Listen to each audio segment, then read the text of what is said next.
Ghost project daw, pero ang pera hindi ghost. At huwag tayong pa-inosente, walang government official na pipirma ng ako ang nagbasbas. Kilala na kung sino ang kontraktor, kilala na rin ang district engineer. Isang tanong na lang, sino ang nagbukas ng gripo ng pondo? Walang papel na aamin kaya kailangan mismong kontraktor at district engineer ang magngunguso. Sila lang ang makapagsabi kung sinong politician o government official ang naglatag ng basbas at paano dumaan ang pera. Ngayon, nakarecord na ang pangalan ng engineer at kontraktor. Pinpointed na sila. Dapat naka-freeze na ang lahat ng accounts at asset nila ngayon mismo. Huwag gawing grace period ang investigasyon habang humahaba ang proseso, may oras silang iligaw ang pera. Hearing sa umaga, transfer sa hapon, palusot sa gabi. Kinabukasan, wala na tayong mahahabol. Simpleng solusyon, sundan ng pera, in and out. Saan pumasok, kaninong account lumabas, bank slip, transfer record, voucher, memo, email chat, progress billing, site log, delivery photo, at petsa ng release. Kung may money trail, may pangalan. Hindi ito trial by TikTok o trial by chismis. Thorough investigation, oo, pero may liwanag, hindi backroom. Kailangan ng transparency para makita ng taong bayan ang progreso. Public case tracker, magkano, status, magkano na freeze, magkano na recover at susunod na hakbang. Regular updates, weekly summary na nakapost hindi press con lang.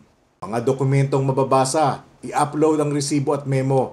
Redacted kung sensitibo pero klaro ang petsa at amount. Open hearings na may livestream at archive. Citizen tip lines na may receipt number para masundan.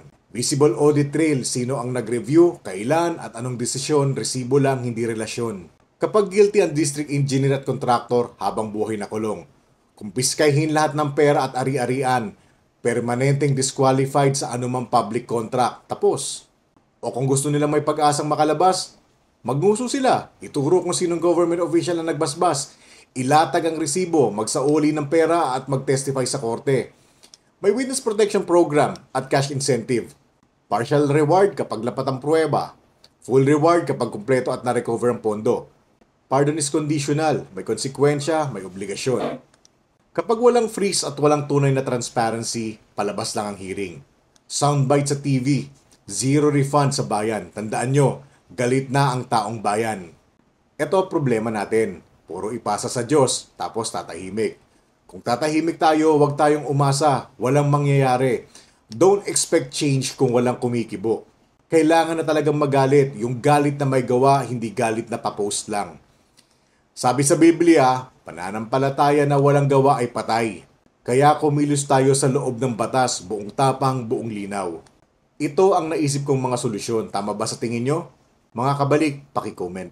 Paki-share ninyo ito sa kaibigan, kamag-anak at katrabaho. Kailangan ng awareness. Hindi kakayanin ng balik values kung kami-kami lang. Kailangan ng tulong ng bawat mamamayan. Kung gusto nyo ng pagbabago, hindi pwedeng tumahimik na lang. Tulong-tulong tayo. At ito pa, wala pang 5 segundo kaya nyo nang i-share to. Baka mas mababa pa. Walang mawawala sa inyo pero pwedeng may magbago sa bayan. Ang mahalaga, mamulat ang mas marami. Whistle o habang buhay, ganun lang kasimple. Sundan ng pera, ilabas ang pangalan, tapusin ang palabas. Ito ang balik values, gising na Pilipinas. Pera ng bayan, ibalik sa bayan.